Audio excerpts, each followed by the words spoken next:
Hello again, everybody. This is Mr. Everything, and I am coming at you with another Wargaming and miniature video. In this video, we are going to compare some matte or flat clear coats. When you paint your miniatures using any of the brands that are out there like P3, Vallejo, Army Painter, Testers, Model Master, any of those paints on your model, they come out with kind of a semi-gloss sometimes. And when you're looking down at these models here, you can kind of see that there is a semi-gloss sheen to them.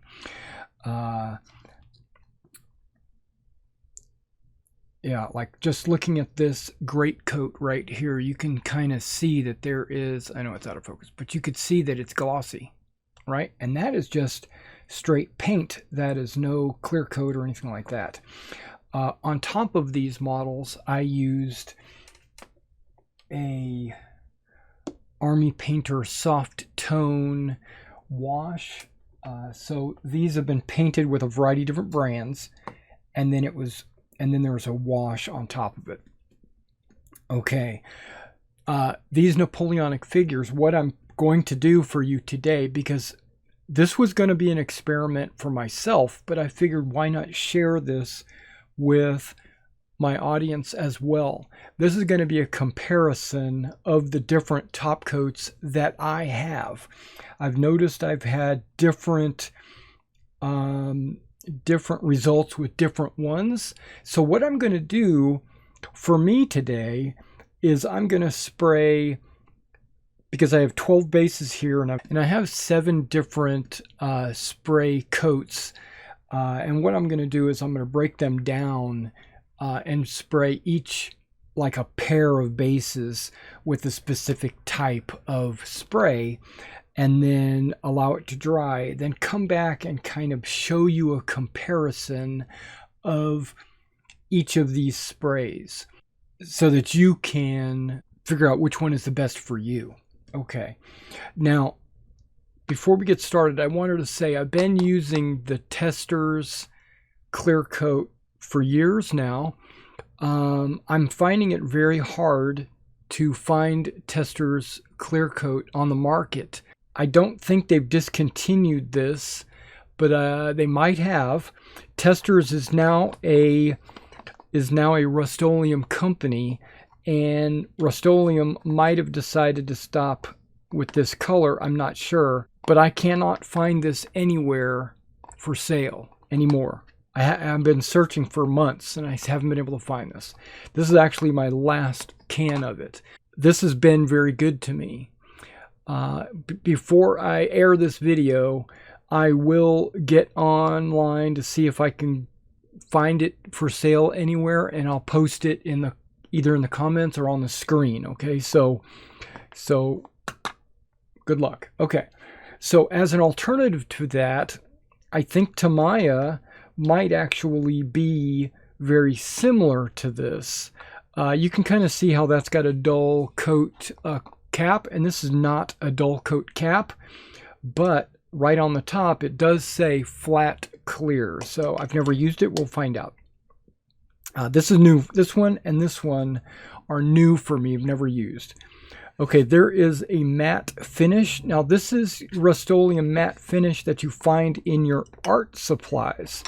I found this, like, you're supposed to spray, it says ideal for crafts. I consider this craft, and it's showing, like, you know, pencil drawings, paintings, things like that. So I don't think that would be any different than what we see here. I'm going to jump to the other end. This is also Rust-Oleum. This is also a matte clear. So I'm kind of guessing that this one and this one has the same formula. I bet you it does. Non-yellowing, UV resistant, they both say that. So I bet you this one and this one is the same formula, but we're going to find out. And it's matte. Matte is not flat. Matte is dull, but still has a slight sheen to it. I want to remove all evidence of sheen. So I'm hoping, well, I've been using also flat crystal clear from Krylon. We're going to try that. Now, Krylon has its own art protective covering, but it's called matte. So we're going to compare those. And then this last one right here is called dead flat. Dead flat? Does that mean it's like ultimately flat, like completely flat, or what? I'm not sure. So we're going to find out. I certainly hope so. If this Rust-Oleum dead flat is what I'm hoping it to be, this might be replacing the Tester's flat. Now, these cans come out to about $5. And a couple of these cans also come out to about $5. And I think I got one or two of these at like $7 or $8. So you're looking, these are twice as expensive as these, but because you're looking at 3 ounces, where these are 15 ounces or 11 ounces. Well, that's 15 ounces. These are 11 ounces. That's a 12 ounce. 3 ounce. Yeah, so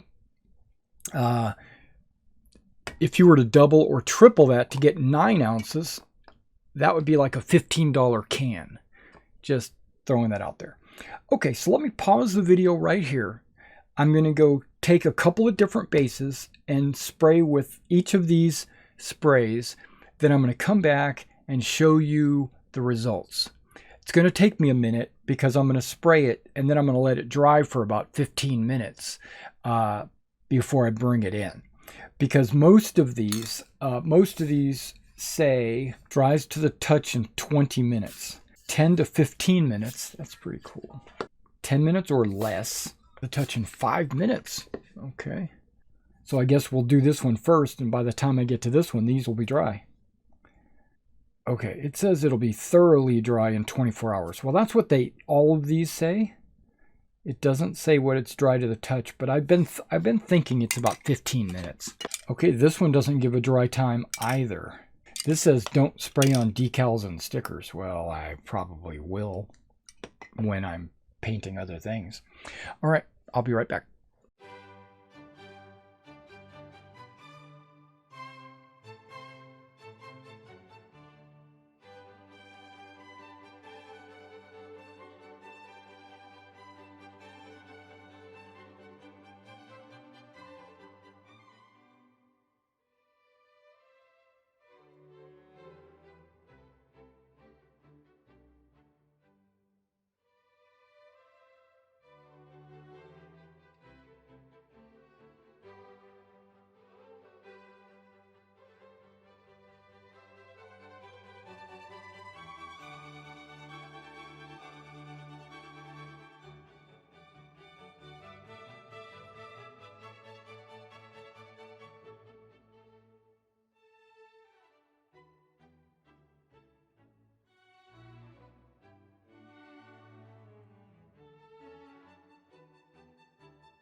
All right, guys. I don't know how I'm going to edit this together, but I've kind of come to a conclusion that the best one out of all of these is the Tamiya color. It actually came out the flattest. Okay, it actually was better than the testers. That's my number one flat out of all of these. That is this unit right here.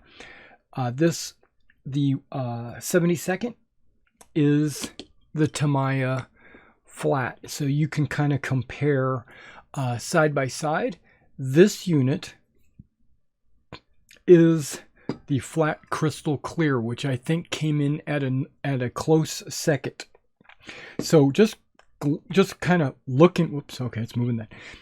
Just looking at these units, they look very similar. They look almost the same level of flat, but there is just a slight shine on some of these models on the flat crystal clear.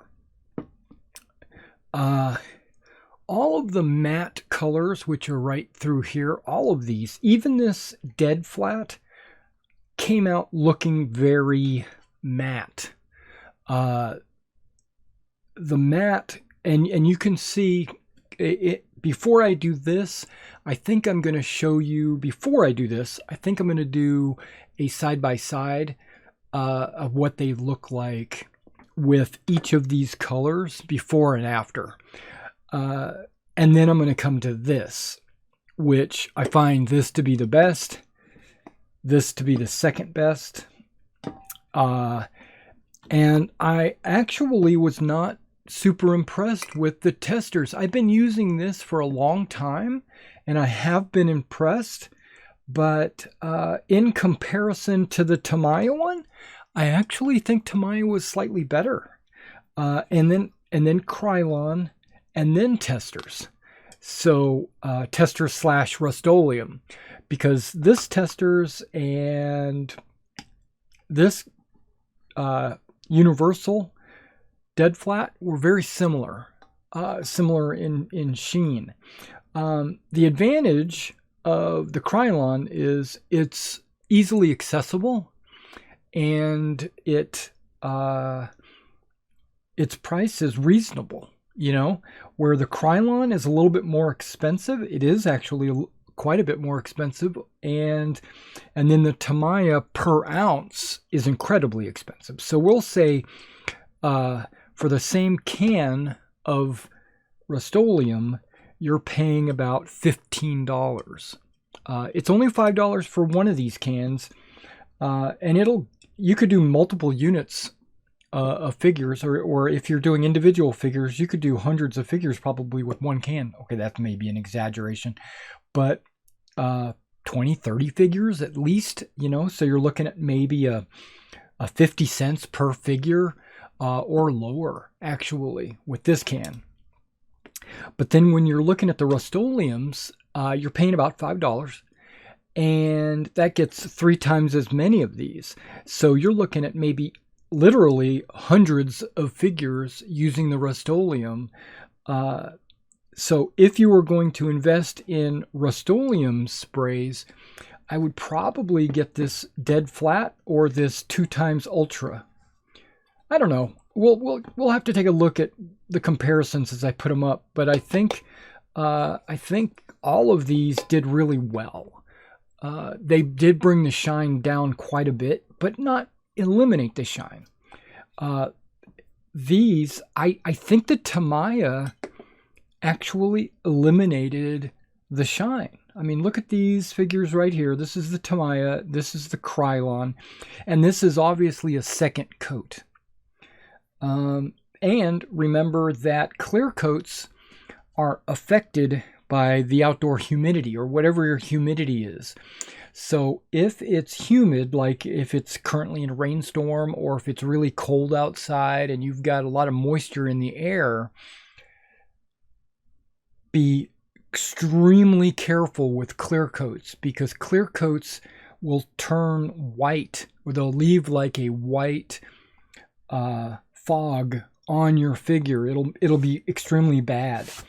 If that ever happens, if your clear coat slowly starts to whiten your unit or figure or whatever you're doing, you can, before it dries, like within the next 24 hours, or I like to do it like immediately after, like 30 minutes, I'll check the figure, and if it's got fog on it, then what I'll do is I'll give it a second coat, and I'll bring it inside into a controlled environment. And it'll stink, because these paints here stink to high heaven, but at least it'll get rid of that fog. When these figures start to turn white and you spray it again, they'll turn back to clear again. Then bring it inside, and when it dries, it should eliminate the fog. If you wait till it dries, then you're not going to be able to eliminate that fog. It's pretty much going to be on there. I haven't been able to get rid of it. This flag was starting to turn white, so I took it outside and just gave it a real quick coat with the Tamiya again, and then brought it inside to let it dry. So it's gotten rid of the white, foggy look to it. Which luckily these are white flags anyway, and it's hard to tell. Okay, I think I know what I'm going to do. I'm going to invest more in the flat crystal clear because of the cost. But on some of my more important figures, or ones that I really want to be flat, I think I'm going to invest quite a bit in Tamiya. This right here is going to replace my Testors flat, and the Krylon. I'm going to stick with the flat crystal clear for my general purpose units. These here, I'll probably use them until they're out, but I don't think I'm going to replace them. All right, guys, I hope this helped in your understanding of the flat coats. And I hope if you have any questions about painting or anything like that, let me know. I'll be glad to help you out and tell you what I do know. And take a look at my channel, and you might like it. So subscribe, and maybe help out the channel with the PayPal me link in the description below, or use some super chats or something else. All right, well, I'll catch you in the next one.